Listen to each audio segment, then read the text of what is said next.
Luzon, Visayas, and Mindanao, to my fellow Shikkim Cares ambassadors, beautiful ambassadors in the whole world.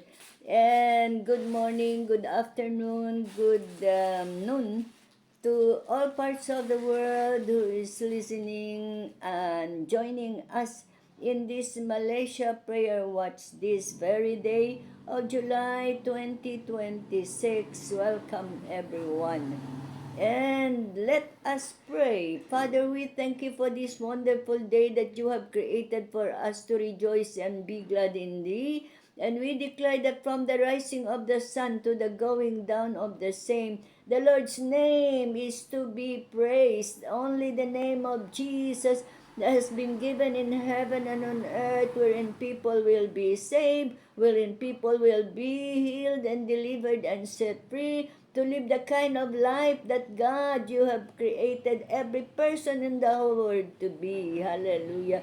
Father, we welcome the Holy Spirit to guide us in understanding and revealing the hearts of the Father upon every Malaysian people and for everyone who is joining this Malaysian prayer watch this very day.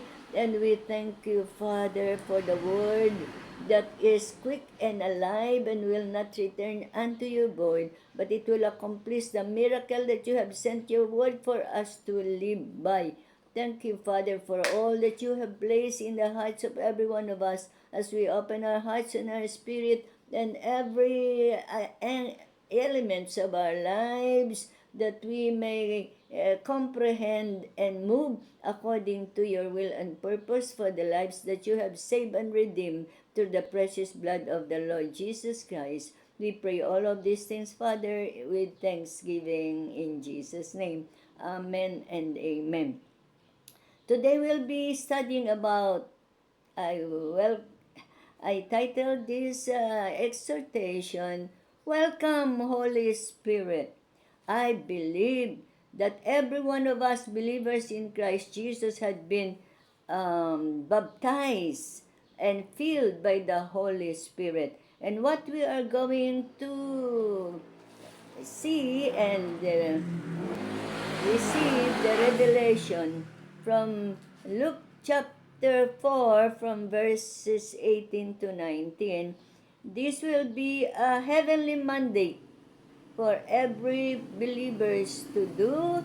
And God, we pray, when all of this mandate will be done, will be obeyed by every believers, then we will have a beautiful and wonderful experiences every day in places where God has placed us to be and to do and to ministers. Let me read Luke chapter 4 from verse 18 to 19, which says, The Spirit of the Lord is upon me, because He had anointed me to preach the gospel to the poor.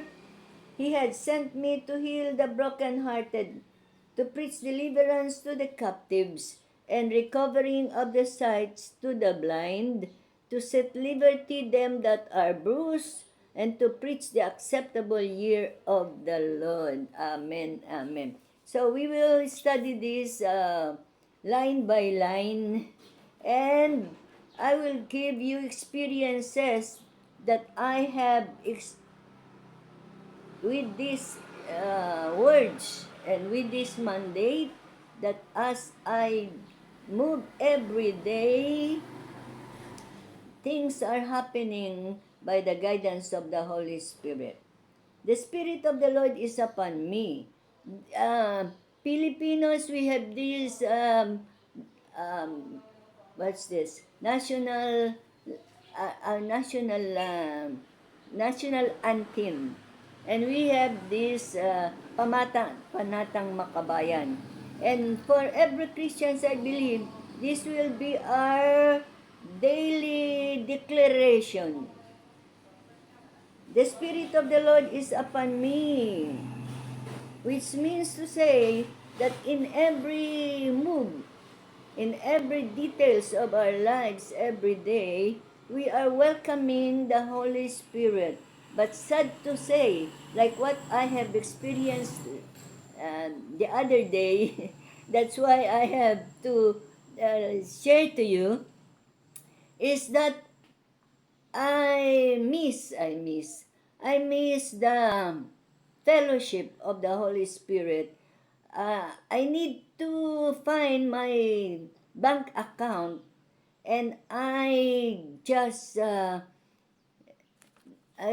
remember where I am putting that bank account. So I am moving according to my mind. And I search for all the places where I have to look for my bank account. But it is all futile. So I have been tired and I am hopeless and I was hungry and I see that it's already 2 o'clock and I haven't eaten my lunch. So what I did is I prepare my lunch and pray for the food. And while praying for the food, I remember to pray and ask the guidance of the Holy Spirit where I can find my bank account, my bank book. And lo and behold, when I ask the help of the Holy Spirit to guide me where I have to find my bank book, He just gave me the image of the small pocket, small bag that is just lying near my mirror.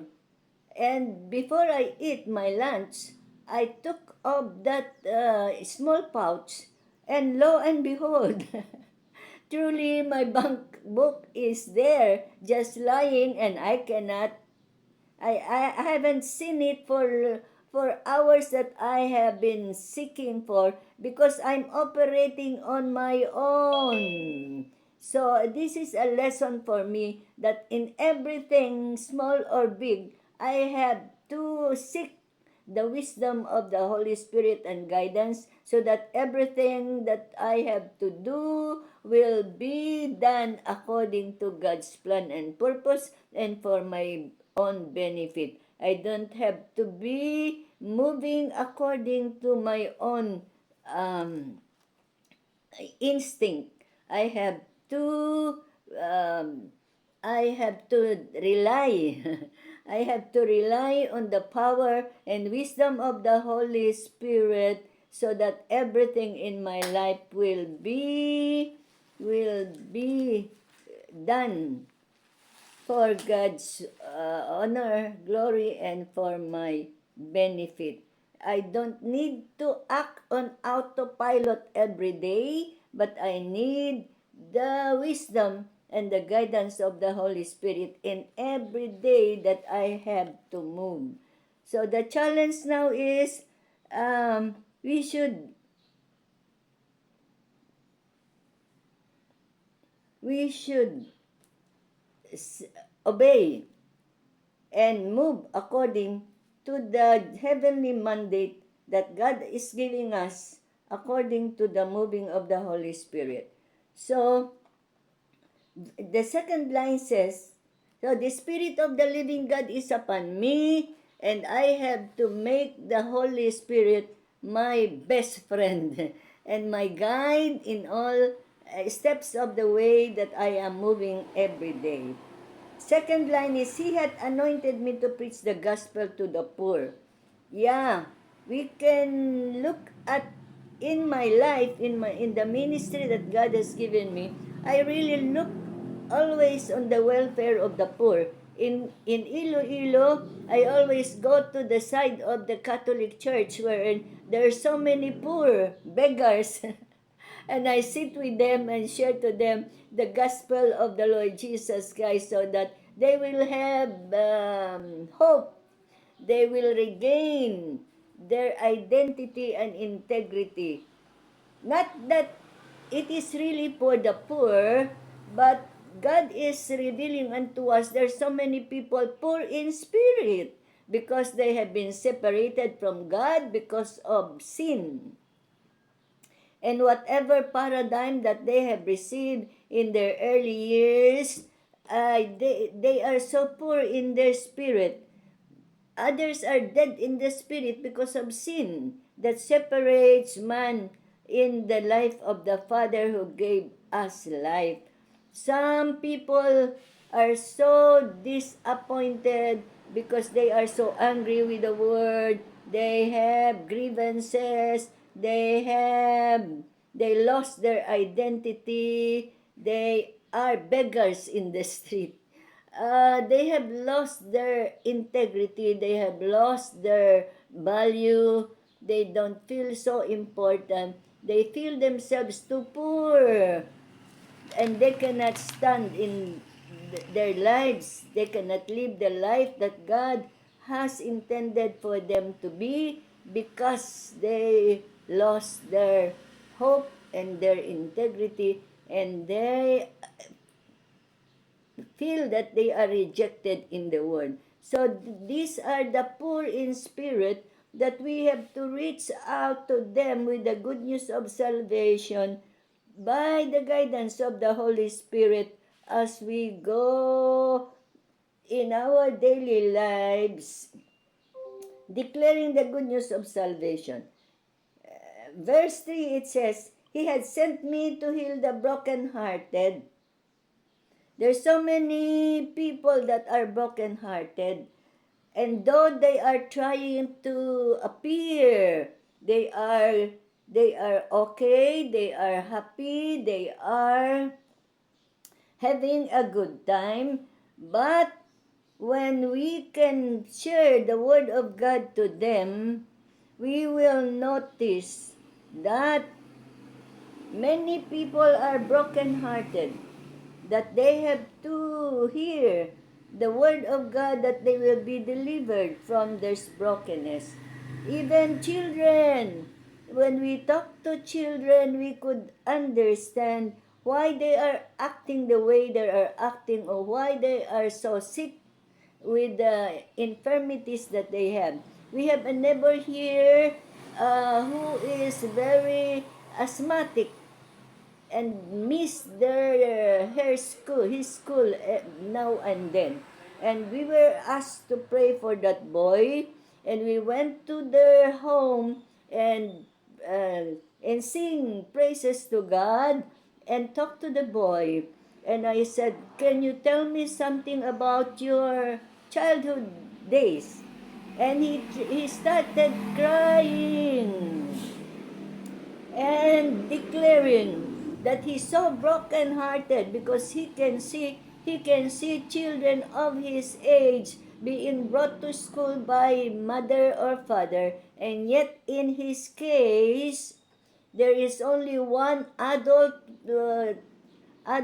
sister that is bringing him to school. And he's so broken-hearted. He misses his mother, who is an OFW in Saudi Arabia. And that is the cause of his being asthmatic, because he cannot process, he cannot reveal what is really in his heart. He is really a captive of that sadness and prejudices in his life.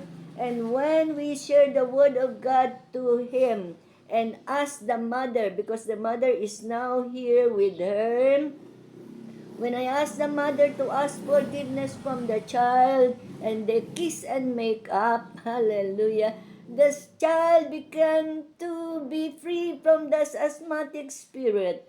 Truly, with the help of the Holy Spirit, as we declare the word of God to those people that are in captives of their sad experiences in life, they will be delivered and set free and be healed even physically. Hallelujah. That is the power and the promise that when we obey the moving of the Holy Spirit in our lives, as we welcome the Holy Spirit in every move of our daily lives, then we can see miracle signs and wonders that are happening in our in our neighborhood as we share the good news.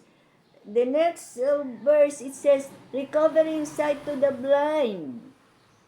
There are so many people that are blinded because they have hold on to their grudges. They hold on to their anger. They hold on to their bad experiences that they have in their lives. This will be a wonderful world if all Christians will let the Holy Spirit move in power in our lives. We are going to declare the word of God, which is the light. Hallelujah. Those that are blind will recover their sight as we share to them the word of God, which is the light upon our feet and a light unto our path. Hallelujah. We are receiving this mandate, and with the help of the Holy Spirit, we can make us this world, our neighborhood, a place where captives are being delivered own from their own captivity. I have sure I was asked to pray for a person, a good father, but there are times that he is trying to kill his wife, or if he caught the children, he's trying to kill his child. And no doctor could ever help him with that situation in life. He is captive. And when we ask him about his um, experiences in the past, just one question, he understood that he had been captive of the vow. He made a vow when he saw his father being killed by his uncle. In his younger years, he vowed that he will kill. When coming in his adulthood, he said he will revenge of what his uncle had did to his father, and he will surely kill somebody else. And with that vow that he made, held him captive for so long time, and even his wife and his children suffered because of that vow that made him captive in his life. But when we share the word of God, by the power of the Holy Spirit, that person had been delivered and set free from that vow that he made during his early childhood days. So, it is so important to know that the moving of the Holy Spirit in our lives is so powerful to heal the brokenhearted, to set deliverance to the captives, to give sight to the blind, and to set at liberty that are bruised. So many people are being captive and bruised and cannot rise up from their disappointments in life because they are rejected by their families. They receive bad impressions in their lives, so they just resign of being a poor, being a beggar in the street. And verse 19 is a beautiful and a hope for all those that are captives and those that are blind, those that are poor. We have to preach the acceptable year of the Lord. Every day is a day of acceptable day for the Lord, that people will receive the love of the Father. Just yesterday, Sunday, yes, um, with a man. I sit beside a man, and I was able to talk to him and share the love of the Father. And he accepted, and we pray deliverance on his family and for all the generational curses that they had in their younger years.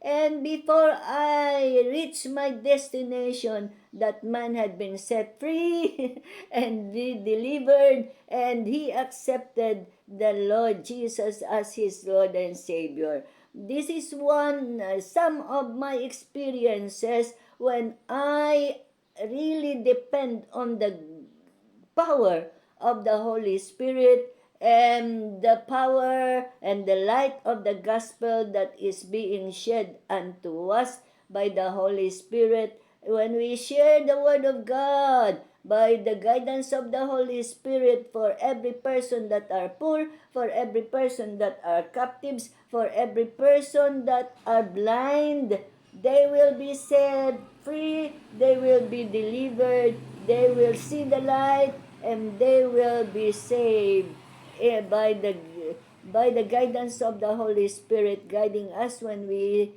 declare and preach the good news of salvation to every person that we met every day. Oh, what a wonderful word when all of us Christians will move and do the mandate, heavenly mandate every day. This will be a day of rejoicing. This will always be a day of giving glory, giving honor, giving thanks to God when we obey this mandate, as we continually declare, welcome Holy Spirit, move in my life and for all the people that I will encounter every day. Then this world will be a brighter place to live in, and we could see the light of the gospel of the Lord Jesus Christ being declared in all our neighborhood and in all our workplace and all places where God destined us to be every day. For the glory of God, the Father, we pray all of these things, Father, in Jesus' precious name. Amen and amen. Back to